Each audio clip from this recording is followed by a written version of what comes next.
अस्सलाम वालेकुम नाजरीन, साहिबान न्यूज के साथ मैं हूं नाइला भट्टी। सबसे पहले शामिल करते हैं आज की अहम खबर शामिल करते हैं सियालकोट से। हमारे deputy bureau chief Banaras Khan Yousafzai के मुताबिक थाना 17 सियालकोट के करीब पेट्रोल पंप पर नौजवान को आग लगाने वाला मरकजी मुलजिम गिरफ्तार।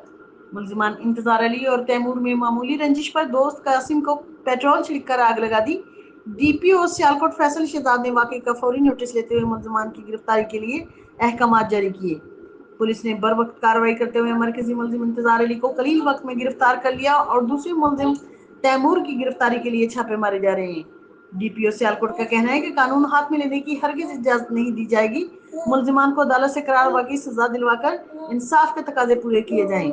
DPO सियालकोट फैसल शहजाद सियालकोट पुलिस कानून की बालादस्ती और शहरियों की जानो माल के तहफ़्फ़ुज़ पर ये हरदम कोशा है। DPO फैसल शहजाद सियालकोट। अब तक के लिए इतना ही। मजीद खबरों और अपडेट से बाखबर रहने के लिए देखते रहें साहिबान न्यूज।